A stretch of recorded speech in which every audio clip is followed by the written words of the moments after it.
I'd like to have a follow-up to that. Back in 2006, you wrote an article in Library Journal where you were sort of talking about the role of librarians and all the changes that were taking place and what that was doing to the concept of librarians. And I got the impression from that you were saying that library education hasn't kept up with some of the changes, radical changes that you were seeing.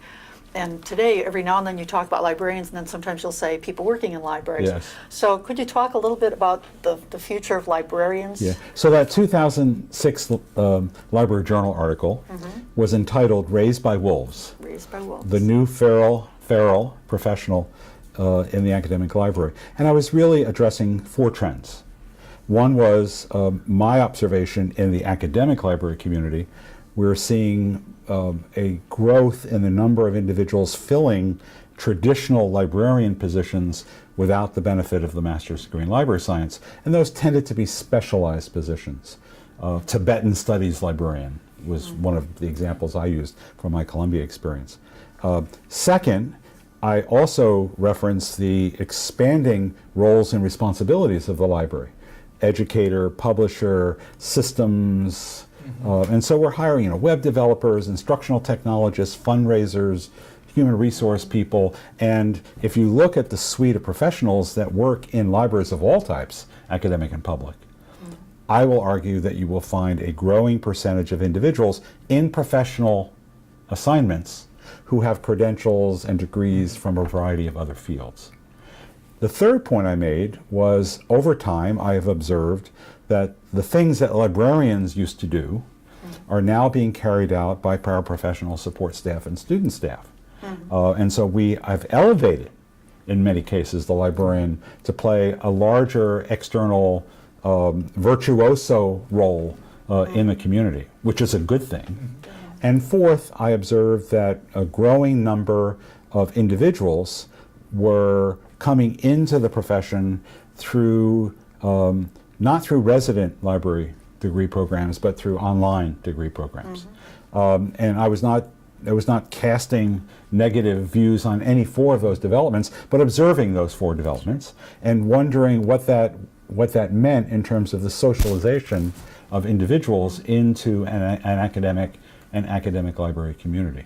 I was very, very focused on the feral information professional, not on the feral librarian, which was a very important distinction I made in that presentation. Now, library education. So I've done teaching in library schools, been on the faculty of several library schools, and there's a mixed array of programs that have different strengths and different attractions. We've seen the growth in iSchools, where the focus is on information technology and information services as opposed to traditional librarianship. We've seen the growth in undergraduate programs, not necessarily BLS, but more information undergraduate programs. There's real growth taking place in that sphere. And many of the library schools have been offering specialized certificate and master's program outside of the library area. So master's programs in web development, in art, museum work, et cetera, et cetera, et cetera. So I think that we have worked in ALA over the last several years to improve the working relationship and conversation between the library education community and the library professional community.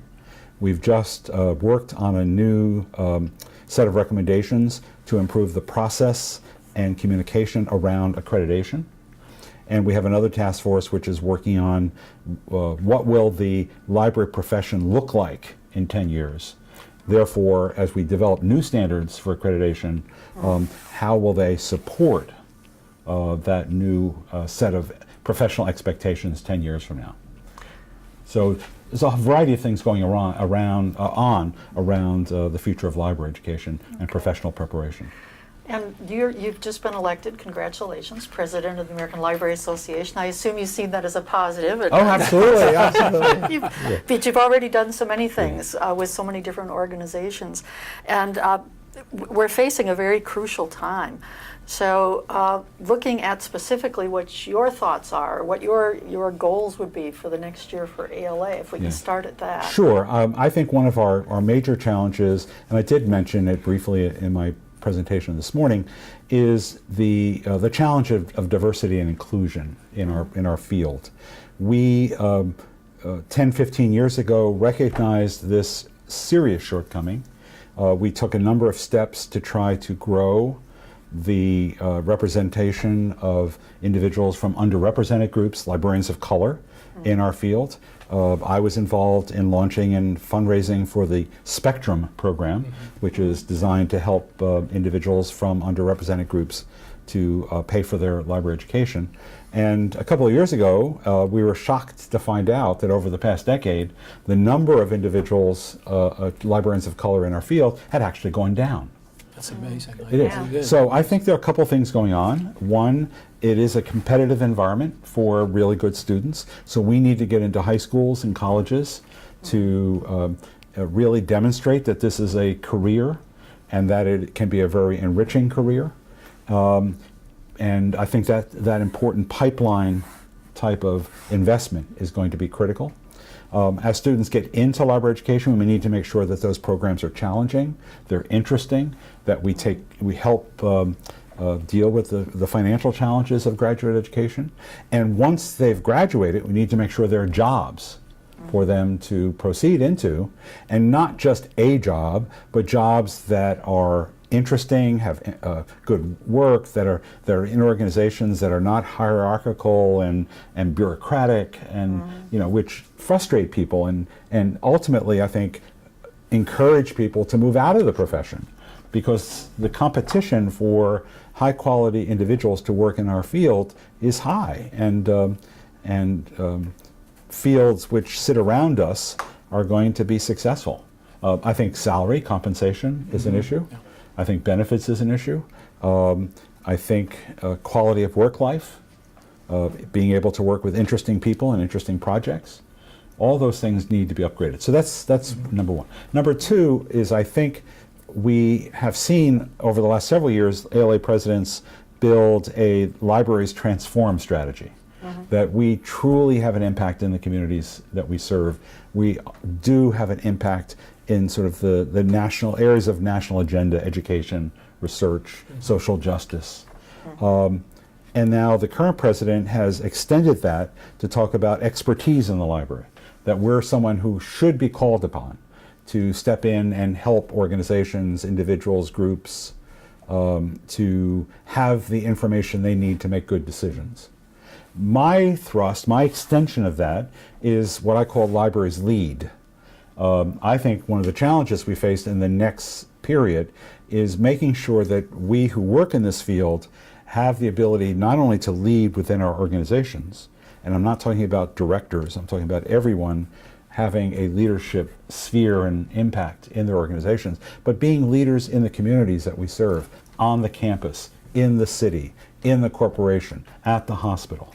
I worry about leadership in national information policy issues.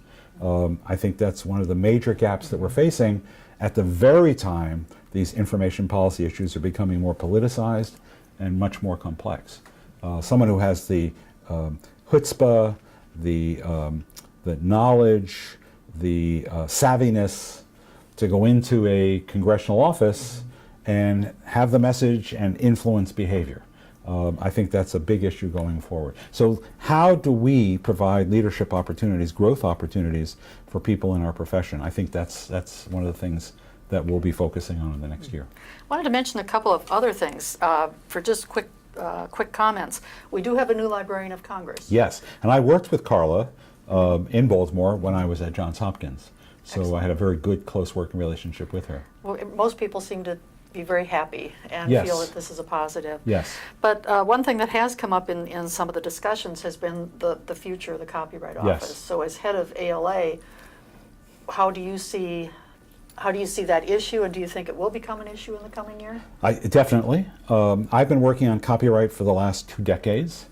In 1996, I spent 3 weeks in Geneva as part of the U.S. delegation at the World Intellectual Property Organization treaty negotiations.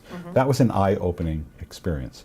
And from that, I've been able to move through a long period of involvement, advocating for our users in copyright law, testifying before Congress, doing some writing and presentations around it.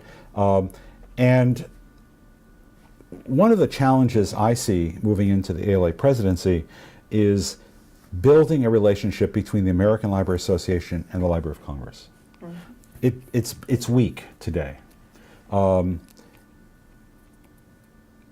think there's opportunities there for a rigorous, robust partnership that will advantage not only the Library of Congress, but libraries nationally.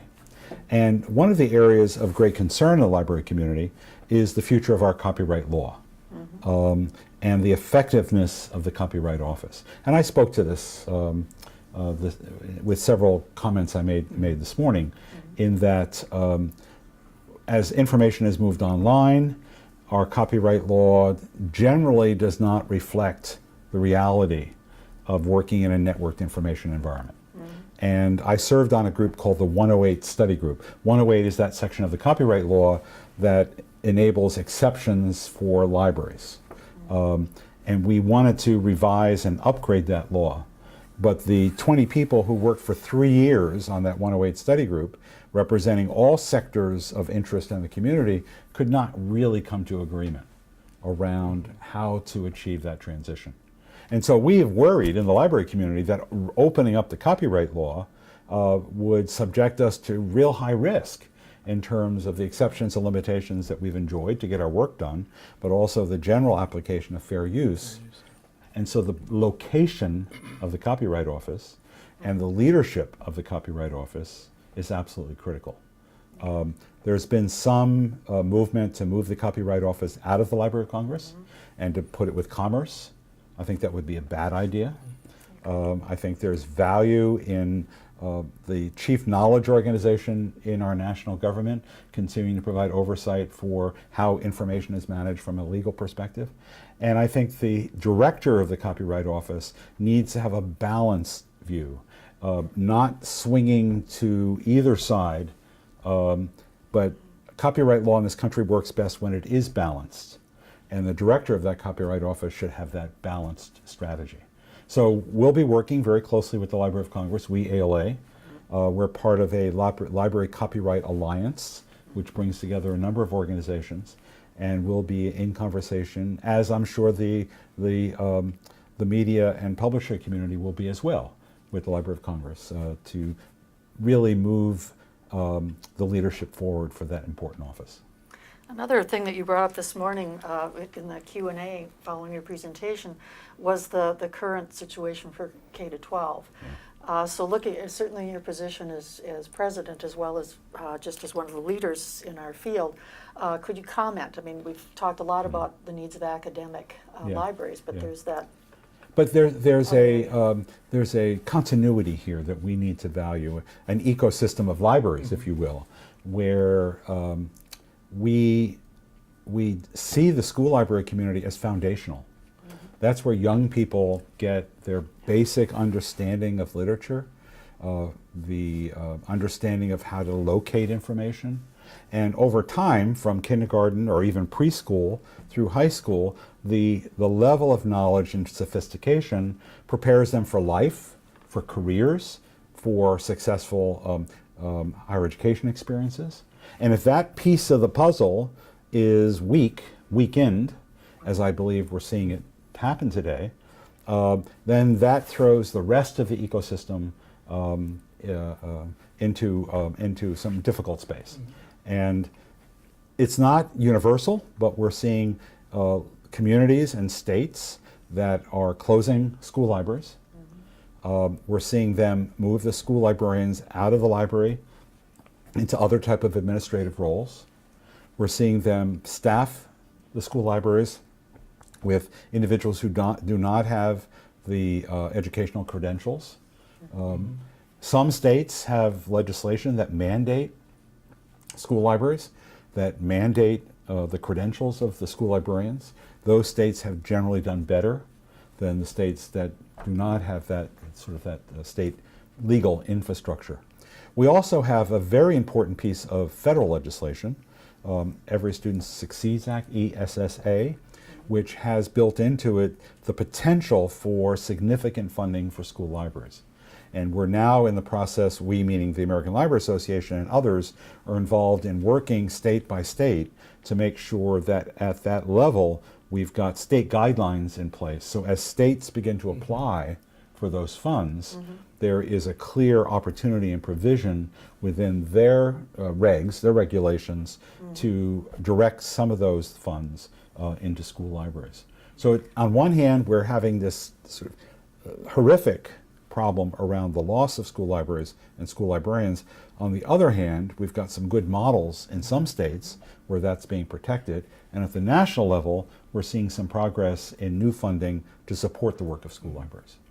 One last thing is something that you've talked about, but also our other keynote speaker this morning spoke to it, and that has to do with the broader, moving outside the United States and looking at some of those international connections.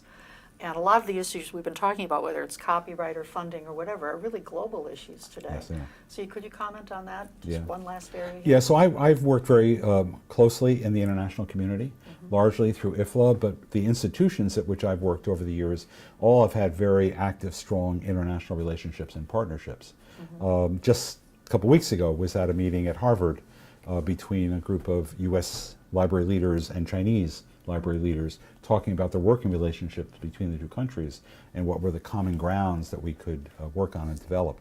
I think that we're seeing several areas of opportunity. One of them is policy, and I worry about international policy development, particularly when it involves a treaty and the U.S. is required to adopt that treaty and pass legislation to implement that treaty, and when the provisions do not align well with the traditions, the culture, and the legislative realities of this country.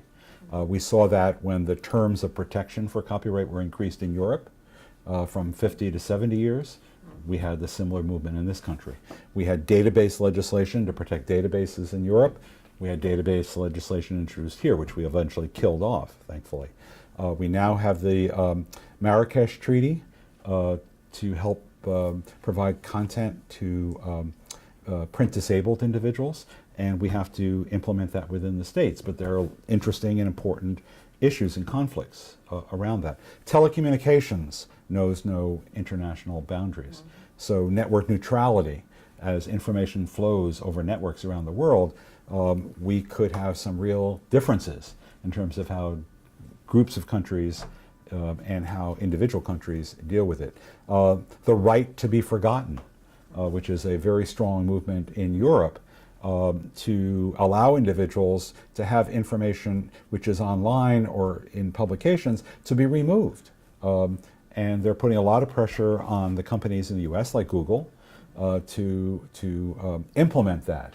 And to me, it runs smack against our traditions in this country of intellectual freedom and open access to information. If we're going to start pulling stuff out because we don't like it, we're changing things because somebody is concerned about it, then I think the historical record is being altered, and that's pretty dramatic. So in the policy arena, I think you're absolutely correct. I think we've had less success in what I would call collaboration.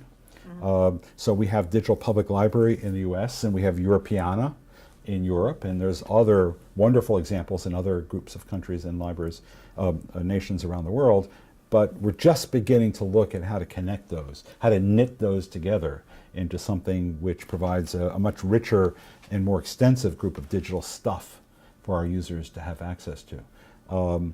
I think the interlibrary loan, international interlibrary loan, it's important, but it's never been extensive.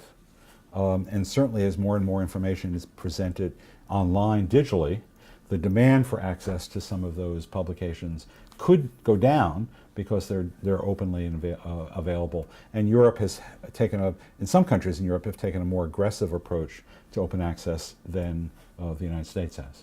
And so we're seeing lots of new content available from countries around the world that historically we had to request through interlibrary loan or document delivery. Well, that kind of